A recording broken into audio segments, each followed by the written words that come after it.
नया अंदाज, नया तेवर, बड़ी नजर, सही खबर, हर समय हर जगह तैयार। मुंबई का चौकीदार, मेट्रो मुंबई।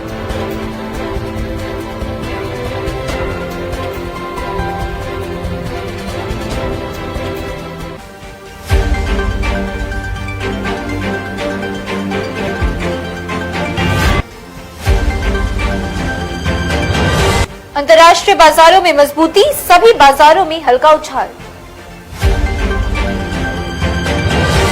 अमेरिका में डाउ जोन्स 499 अंकों से बढ़ा, S&P 500 70 अंकों से और नेस्डैक 287 अंकों से बढ़ा।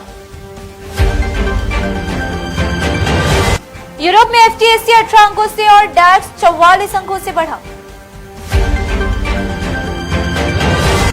एशिया में निक्की में 232 अंकों की बढ़ोतरी, शंघाई में 42 अंकों की गिरावट और हैंगशेंग में 43 अंकों की गिरावट।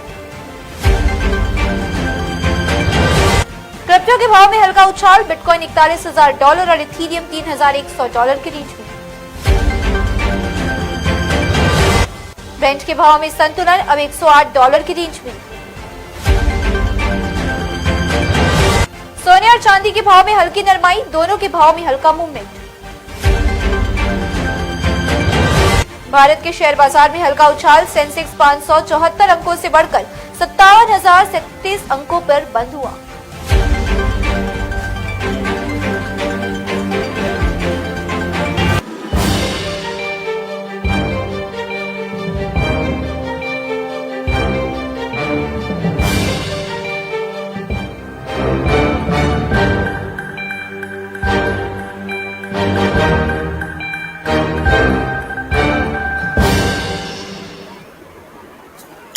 नमस्ते, आदाब, गुड इवनिंग। स्वागत है आपका मेट्रो मनी में।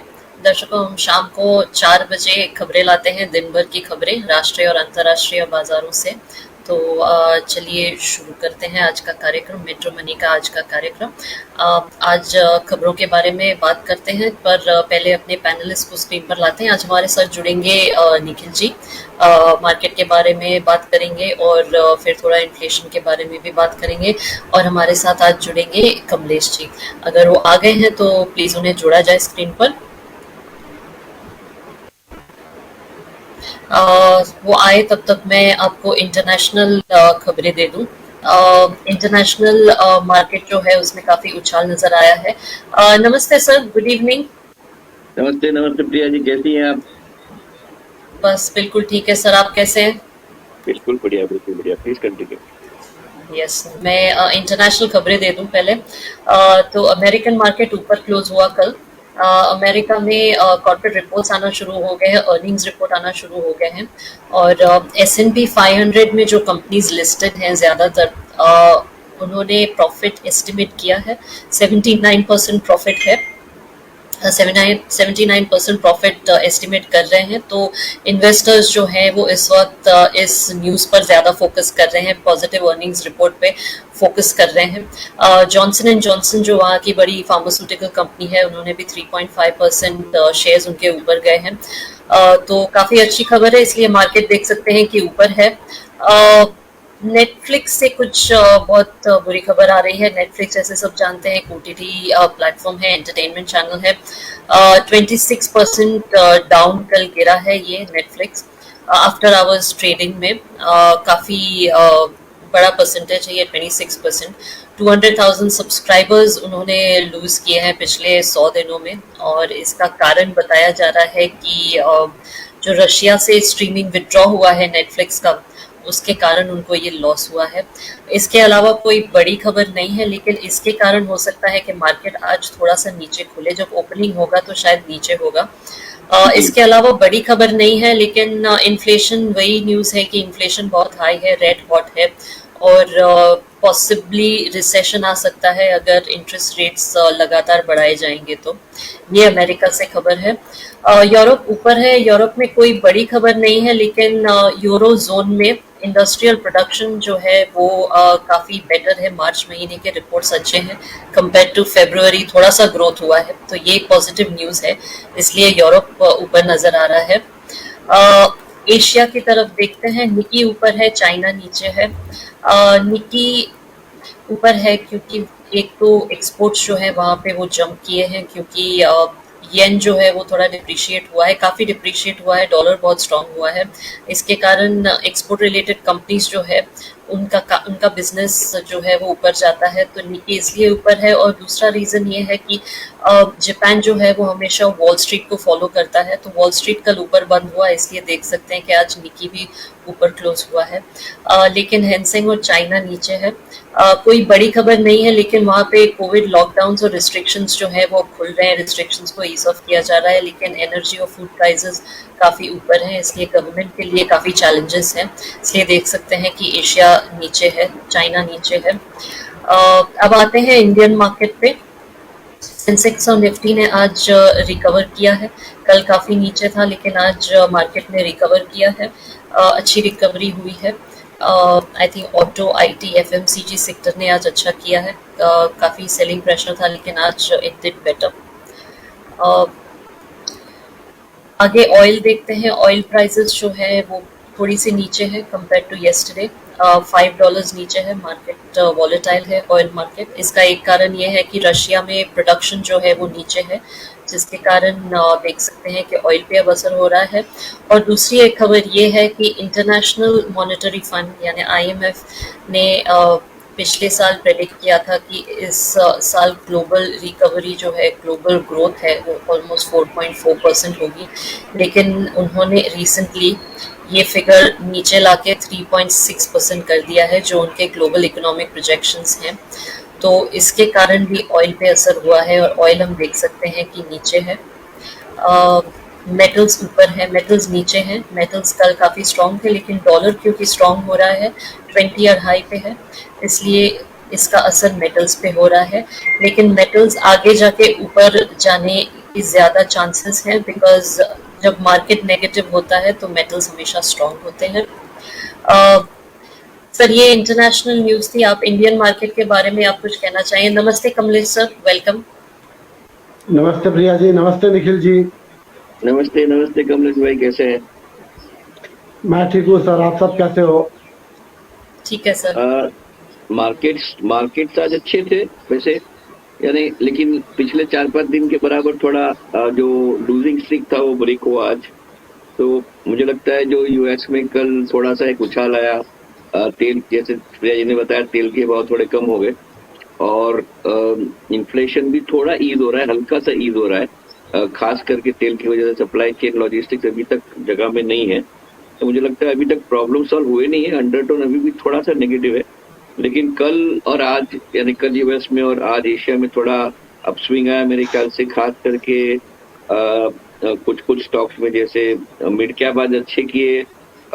Mid cap was up by 224 points at 0.75%, और निफ्टी 100, माफ कीजिएगा, जो स्मॉल कैप है वो थोड़ा सा एक वीक था, 18 पॉइंट डाउन था स्मॉल कैप, लेकिन बाकी मिड कैप अच्छा था। निफ्टी ऑटो अच्छा, आज बढ़ोतरी हुई 2.20% की ऑटोज में, और फार्मा भी ऊपर था, एफएमसीजी भी ऊपर था, यानी ब्रॉडर, मेरे ख्याल से एक ब्रॉड बेस्ड थोड़ा सा रिकवरी हुआ। सिर्फ कुछ सेक्टर में नहीं हुआ, काफी सेक्टर्स में हुआ, लेकिन ये उतार चढ़ाव 500-600 पॉइंट के तो होते रहते, मेरे ख्याल से ज्यादा कोई फिगर की बात नहीं है। By small quantities. एचडीएफसी है, एचडीएफसी बैंक है जो गिर रहे हैं कुछ दिनों से, लेकिन ये ऑल वेदर स्टॉक्स है, इम्पोर्टेंट स्टॉक्स है, इनमें थोड़ा थोड़ा पोजीशन बनाना जरूरी है, डेवरी फॉल। तो मुझे लगता है इट इज अ वेरी, एकदम सावधान रहना है अगर आपको पोजीशन बनानी है इन्वेस्टर के हैसियत से, और आपके निवेश को लेके थोड़ा थोड़ा आप जैसे एसआईपी में इन्वेस्ट कर सकते हैं, या डायरेक्टली आप बना खरीदना चाहते हैं तो कुछ शेयर में जो अच्छे शेयर हैं, जो ऑल वेदर शेयर हैं, उनमें थोड़ा थोड़ा आप पोजीशन ले सकते हैं एट एवरी फॉल। तो मेरे ख्याल से अभी तक the worst is not behind us. अभी भी काफी अभी भी इश्यूज है, चैलेंजेस है वर्ल्ड इकोनॉमी में। और जैसे आपने कहा, IMF ने इंडिया का जो ग्रोथ है 8% से 7.8% से कम किया, 9% से 8.2 किया है। और मेरे ख्याल से ये अभी तक it is the tip of the iceberg. अभी तक पेट्रोल के भाव का असर दिखा नहीं है, अभी आएगा उसका असर। तो मुझे लगता है कि ये 8.2 भी थोड़ा ऑप्टिमिस्टिक लग रहा है आज की तारीख में, उससे और कम होना चाहिए। हमारा अनुमान है, कुछ इकोनॉमिस्ट का अनुमान है कि हमारा इकोनॉमी जो है वो करीबन 6-7% से बढ़ेगा, which also is not bad, जो अपने आप में बुरा नहीं है। लेकिन जो हम 9-9.5% की आशा रख रहे थे वो नहीं होगा, खास करके महंगाई की वजह से स्लो डाउन हो रहा है, महंगाई बढ़ रही है, उसके ऊपर थोड़ा आएंगे। पहले कमलेश जी से अगर आप सुनना चाहें तो कमलेश जी से बात पूछ लेते, उनकी राय क्या है।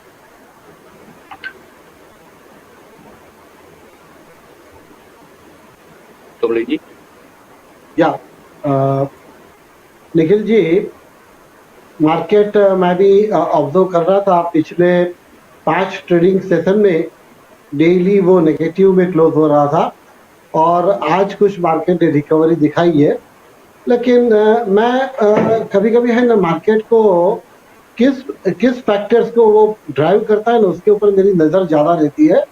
तो आज मैंने एक चीज नोट की मार्केट में कि जिसे हम इंडस्ट्री लीडर कहते हैं, मार्केट लीडर, इंडस्ट्री लीडर, एक रिलायंस एंड टीसीएस। तो this both the company have done today very well today, यानी मेरे ख्याल से करीबन 2-2.5% के ऊपर रहे थे।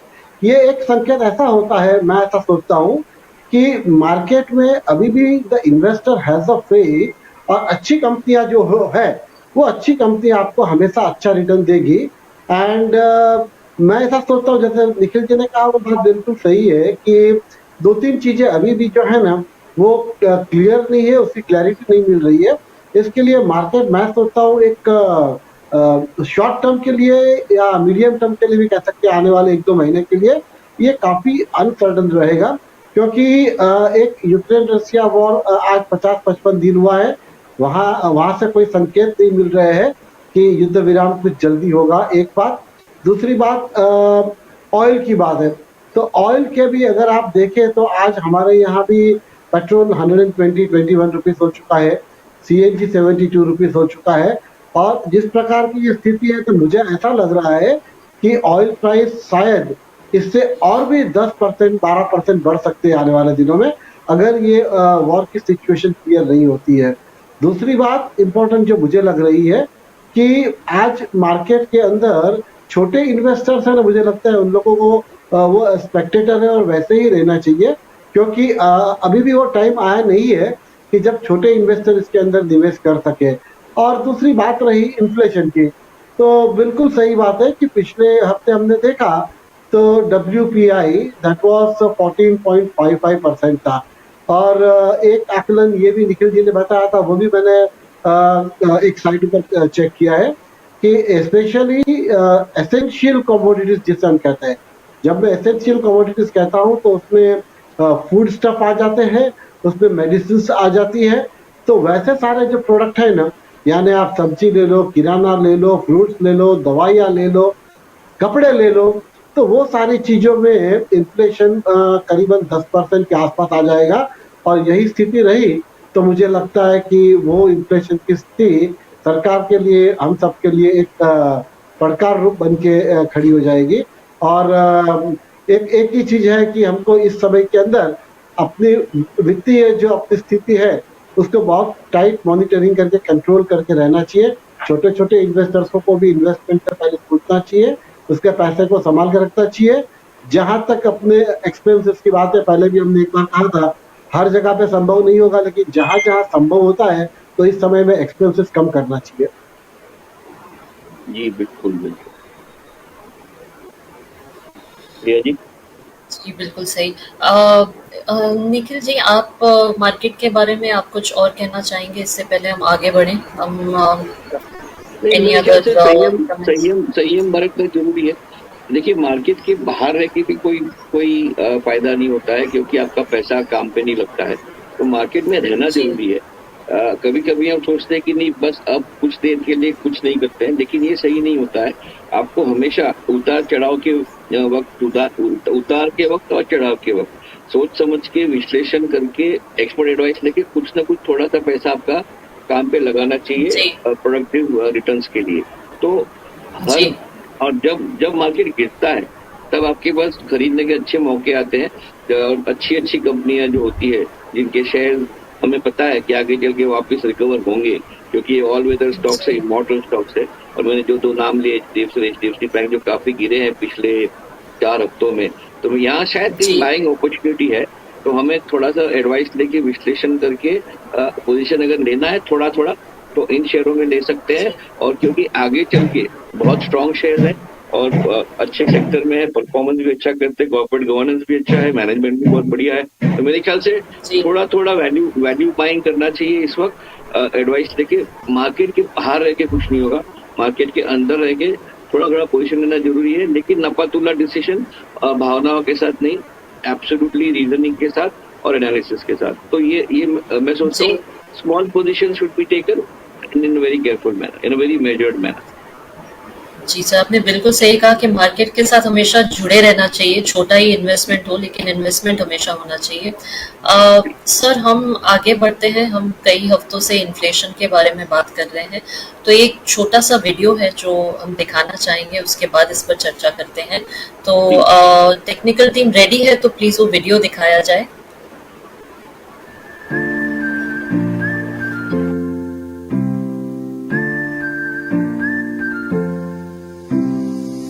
हर मुंबईकर का एक सपना होता है कि माया नगरी में एक छोटा सा ही सही लेकिन खुद का आशिया हो, लेकिन महंगाई के दौर में कहां हर किसी का ये सपना पूरा हो पाता है। मेट्रो मुंबई के महंगाई के खिलाफ जंग के इस सीरीज में आज हमारे रिपोर्टर सुरेंद्र पहुंचे मुंबई के बोरीवली, जहां उनकी मुलाकात हुई शिव प्रसाद शर्मा से। ये है शर्मा जी का आशिया। देखने में थोड़ा छोटा जरूर है, लेकिन जैसा भी है शर्मा जी के लिए यही उनका सब कुछ है, रोजी रोटी भी और रहने के लिए छत भी। शर्मा जी पिछले 22 सालों से सैलून की दुकान चला रहे हैं जो कि भाड़े पर है, लेकिन महंगाई बढ़ने के बाद घर छोड़ वो अपने दुकान में ही रहने लगे और बीवी बच्चे गांव में रहते हैं। ऐसे में भाड़ा भी बचता है और लाइट बिल भी। महंगाई बढ़ जाए तो खर्च कम कर देना चाहिए, यही फंडा शर्मा जी ने भी अपनाया। शर्मा जी सैलून से रोज का 500 से 800 रुपए कमा लेते हैं, जिससे उनकी गुजर बसर हो जाती है।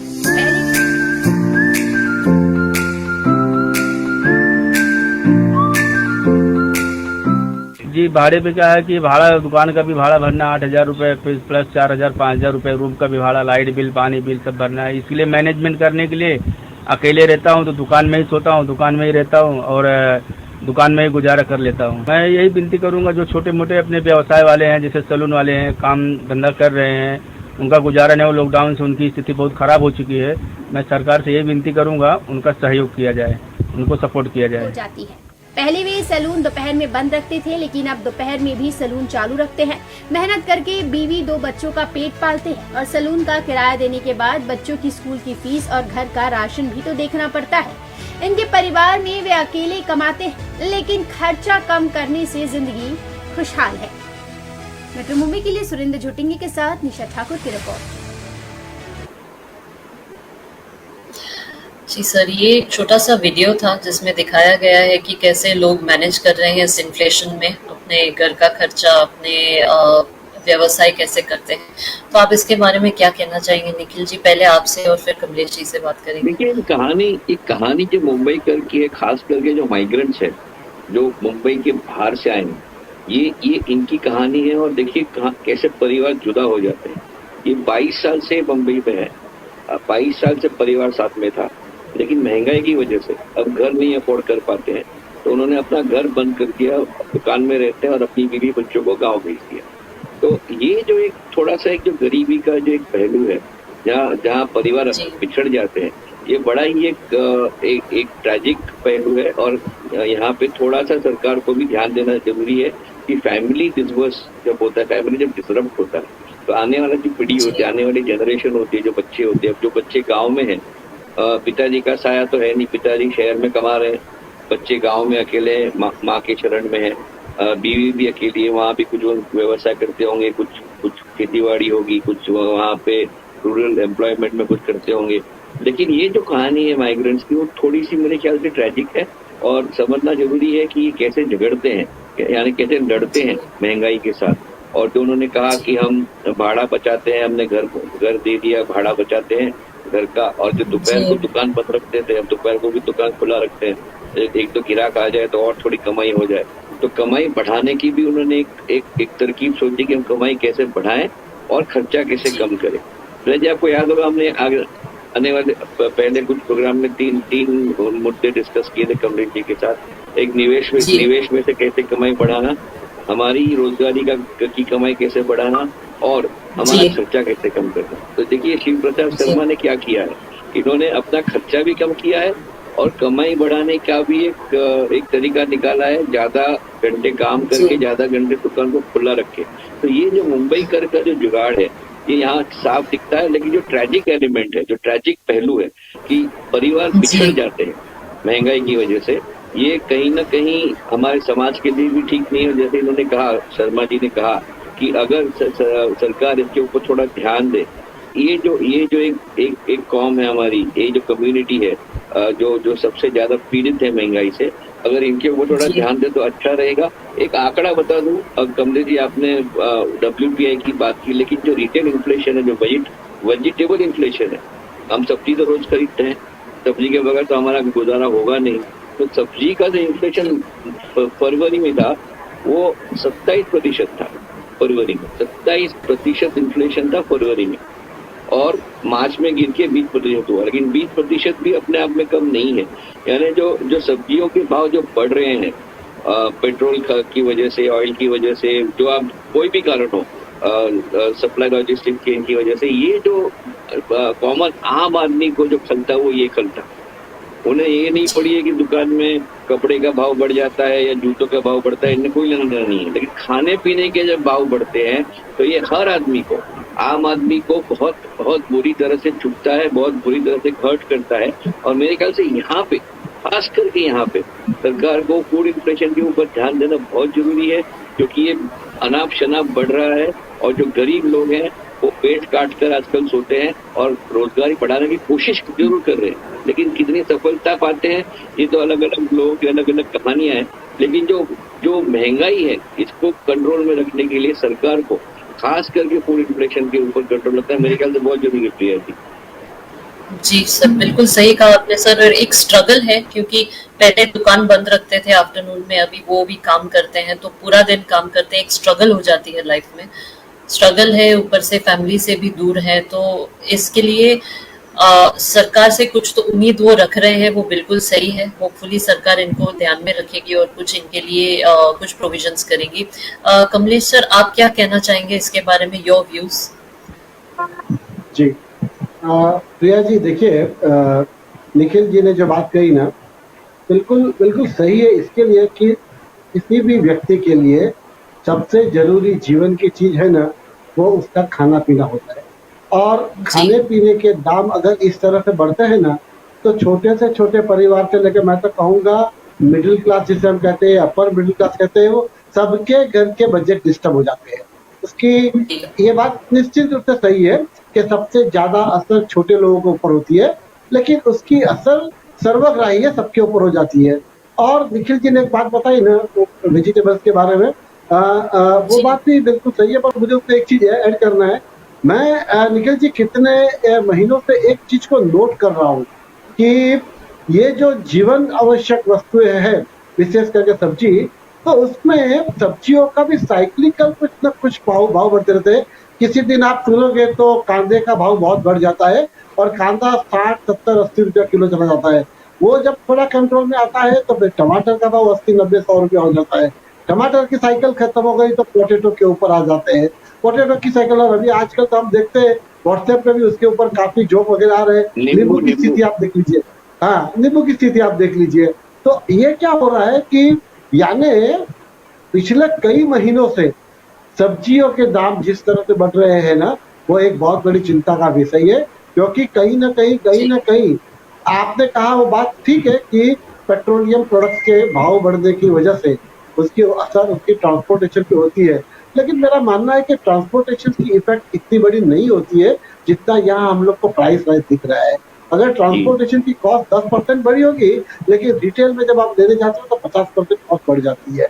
तो ये चीजों के ऊपर न किसी प्रकार से सरकार को सोचना पड़ेगा, कुछ नियंत्रण लाने पड़ेंगे। और मैं निखिल जी आपको एक बात बताना चाहूंगा कि मुझे याद है वो 70 का दशक 1970 का, कि उस समय पे भी पाकिस्तान के वॉर के बाद कुछ समय के दरमियान बहुत महंगाई फैली हुई थी तो महाराष्ट्र सरकार ने अलग अलग जगहों पे सहकारी भंडार बोलते हैं, कोऑपरेटिव सोसाइटी जी। बोलते हैं, वैसे स्टोर जी। खोल दिए थे जहाँ जीवन आवश्यक चीज यानी सब्जी से लेके किराना से लेके साबुन से लेकर टूथपेस्ट से लेकर ये सारी चीजें आपको रेशनिंग की दुकान में मिलते गाँव से मिलता था।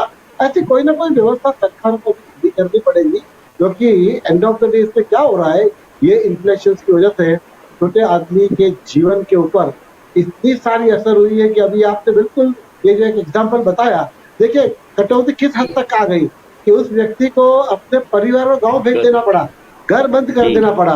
तो आप सोचिए कि हमारी जिंदगी किस स्टेज के ऊपर आ चुकी है। और निखिल जी, मेरे लिए तो चिंता का विषय और इसके लिए भी है कि आज मुंबई में एक एस्टिमेट है मेरा, करीबन 65 लाख लोग 65 lakh people are staying in a slum, और वो स्लम के लोगों के अंदर ऐसी स्थिति है कि उनको स्लम के अंदर रह के भी गुजारा करना मुश्किल हो रहा है। तो ये एक चिंता का विषय है और मैं सोचता हूँ सरकार इसके ऊपर ध्यान देगी और उनको देना चाहिए। जी जी, बिल्कुल सही कहा आपने कमलेश जी। निखिल सर, आप कुछ कहना चाह रहे हैं सर? नहीं, मैं यही बस कि जो खाने पीने की जो चीजें है और व्हाट्सएप का एक जोक याद आ रहा था जब कमलेश जी बात कर रहे थे कि पोहा का 10 रुपया, लेकिन पोहा के अंदर अगर नींबू चाहिए तो 20 रुपया, यानी वो नींबू डालने के भी अब अलग पैसे लगाते थे और अपन नींबू नहीं कहते, नींबू जी कहना पड़ेगा। तो ये हम व्यंग्य में कहते हैं, हंस के कहते हैं, लेकिन सही बात तो ये कि ये ट्रेजेडी, ये कॉमेडी नहीं है। हम बड़े उसको हंस के उड़ाए, हम व्हाट्सएप पे हम जोक्स करें, लेकिन जो गरीब आदमी है, जो नींबू नहीं खरीद पाता है और जिसको सिर्फ वो पोहा बिना नींबू डाले पोहा खाना पड़ता है, उसको आप पूछेंगे तो नहीं हंसेगा वो। और ये व्हाट्सएप पे जोक्स आते हैं, अच्छा हमें हंस के भी कभी कभी स्ट्रेस रिलीव करना चाहिए, लेकिन सरकार को जो है इसके ऊपर बहुत ध्यान देना जरूरी है। और खास करके जब परिवार बिछड़ते, देखिए सामाजिक एक होता है गरीबी का मुद्दा, आप साथ में रहते हो, आप एक दूसरे को संभालते हो, बुरा वक्त निकल जाता है। एक होता है बुरा वक्त, गरीबी और परिवारों का बिछड़ना। तो ये जब होता है ना, तब ये युद्ध का ये महंगाई की युद्ध का जो असर है, यहाँ पे मुझे लगता है सामाजिक मुद्दा बड़ा हो जाता है।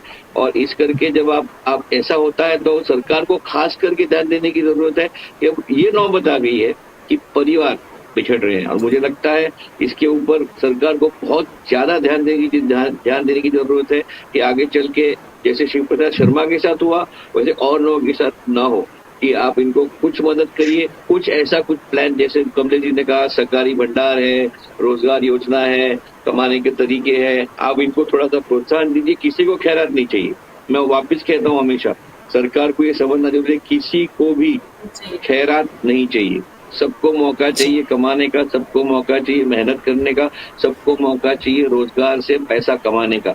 आप रोजगार दीजिए, मौका दीजिए, आप फिर देखिए मुंबईकर कैसे खड़ा होकर लड़ते हैं महंगाई के सामने।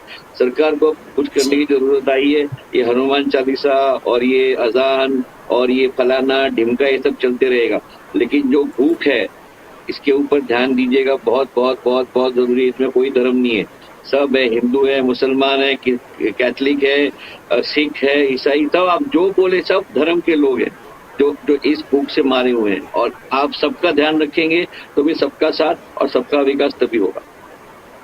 जी सर, आपने बिल्कुल सही कहा सर। जिस तरह इस वक्त जो सिचुएशन है, ग्लोबली भी जो हो रहा है, जो युद्ध हो रहा है, इन्फ्लेशन जो है वो बढ़ता हुआ ही नजर आ रहा है, तो सरकार से यही उम्मीद करते हैं कि कुछ प्रोविजन होगा और अपॉर्चुनिटीज देंगे लोगों को ऑन ग्राउंड्स ऑफ ह्यूमैनिटी। ये रिलीजन के ऊपर जो चलता रहता है वो नहीं, लेकिन एक ह्यूमैनिटी के ग्राउंड पर अगर अपॉर्चुनिटी मिलती है लोगों को तो वो पैसा कमा के अपना घर चला सके, ये उम्मीद हम सरकार से रखते हैं। तो सर हम कार्यक्रम यहीं समाप्त करते हैं, समाप्त होने का समय हो गया है। आप दोनों की तरफ से कोई फाइनल कमेंट्स, पहले निखिल जी आपसे, फिर कमलेश जी से। यही मार्केट को देखेंगे तो जैसे हमने कहा, आप सावधानी बनी रहिएगा, लेकिन मार्केट से जुड़े रहिएगा, थोड़ा थोड़ा आप इन्वेस्ट करिए, सलाह लेके, एक्सपर्ट एडवाइस लेके, विश्लेषण करके। मार्केट से बाहर रह के कुछ नहीं होने वाला है। मार्केट अभी भी अच्छा है, थोड़ा अंडरटोन नेगेटिव है, लेकिन इंडिया का इकोनॉमी अपने आप में बहुत मजबूत है, बहुत मजबूत होगा, मुझे तो फुल ऑप्टिमिज्म है। और ये जो लड़ाई है महंगाई के सामने, सब साथ में लड़ेंगे, इसमें डरने की कोई बात नहीं है। ये भी एक ट्रांजिटरी फेज है, आज महंगाई है, कल नहीं होगी, तो अब कुछ महीने निकालने हैं। तो जिसे हम ये कहानियां दिखाते हैं मेट्रो मुंबई, कहानी से आप प्रेरणा लीजिए और ये प्रेरणा के साथ आगे बढ़िए, क्योंकि इस लड़ाई में कोई भी अकेला नहीं, हम सब साथ में हैं इस लड़ाई में। तो हम ये कहेंगे कि बस आप लड़ते रहे, हम आपके साथ हैं, और कोई भी मदद हो तो मेट्रो मुंबई आपके साथ। जी बिल्कुल, जी बिल्कुल। Thank you Nikhil ji. कमलेश जी, आपके comments, final comments from you. जी प्रिया जी, देखिए IMF ने जो प्रोजेक्शन दिया है जी। वेरियस कंट्रीज के GDP के बारे में भी, तो दुनिया के कई देशों की GDP वो 3.5 और 4.5 के बीच में आ रही है, और हमारे निखिल जी ने कहा वो अभी हम लोग टारगेट भले 8% कर रहे हैं, लेकिन संभवतः ऐसा है कि हम अपने टारगेट से नीचे ही रहेंगे इस बार। उसका कारण ये मैं ये निराशावादी स्टेटमेंट नहीं दे रहा हूँ, लेकिन आज यूक्रेन रशिया के वॉर के 50-55 दिन के बाद जिन देशों को युद्ध विराम के लिए आगे आना चाहिए, निगोशिएशन टेबल पे दोनों कंट्री को लाना चाहिए, वैसे कंट्री उनको बोल रहे हैं कि हम आपको वेपन सप्लाई करेंगे, फाइनेंशियल एड सपोर्ट करेंगे। तो मतलब ये एक मैसेज जा रहा है कि आप लड़ते रहिए, आपको सामान मिलता रहेगा। तो यह स्थिति मुझे चिंताजनक लग रही है, और शायद ये युद्ध है ना, हम सोच रहे हैं उससे भी लंबा चल सकता है, और इसके लिए इसकी असर ये ग्लोबल इम्पैक्ट है। तो हमारी इकोनॉमी में भी इम्पैक्ट होगी, हमारे इन्फ्लेशन रेट में इम्पैक्ट, इसकी इम्पैक्ट है। तो मैं तो यही कहूंगा कि आने वाले कुछ महीने हम सबको सावधानी से रहना चाहिए, और हमको जिसको हम कहते हैं ना कि अपने फाइनेंशियल डिसिप्लिन को बहुत कड़क रूप से पालना होगा, ताकि हम आने वाले कठिन दिनों में सर्वाइव कर सकें। जी, आपने बिल्कुल सही कहा कि युद्ध जो है वो ऐसे नहीं लग रहा है कि जल्दी ही रुकेगा, तो बिल्कुल सही कहा आपने। तो होपफुली आशा करते हैं कि जल्दी ही सिचुएशन संभल जाएगी और इन्फ्लेशन कंट्रोल में आएगा। आज हमारे साथ जुड़ने के लिए बहुत बहुत धन्यवाद निखिल जी और कमलेश जी, जुड़ने के लिए थैंक यू वेरी मच। दर्शकों, ये था हमारा आज का कार्यक्रम। अगर आपको पसंद आया हो तो प्लीज लाइक कीजिए, शेयर कीजिए। आपके लाइक और शेयर से हमें प्रेरणा मिलती है, प्रोत्साहन मिलता है। अगर आप हमें कोई भी सुझाव भेजना चाहते हैं, आपके कोई भी कमेंट्स हैं, तो प्लीज हमें लिखिए इस पते पर metromoney@metromumbaiLive.com, metromoney@metromumbaiLive.com। अगर आप निवेश रिलेटेड कोई जानकारी चाहिए या आपको कोई भी दुविधा है तो हमें लिखिए इस पते पर helpdesk@metromumbaiLive.com, helpdesk@metromumbaiLive.com। तो ये था आज का कार्यक्रम। कल हम फिर 4 बजे हाजिर होंगे, जरूर जुड़िएगा। आज जुड़ने के लिए धन्यवाद।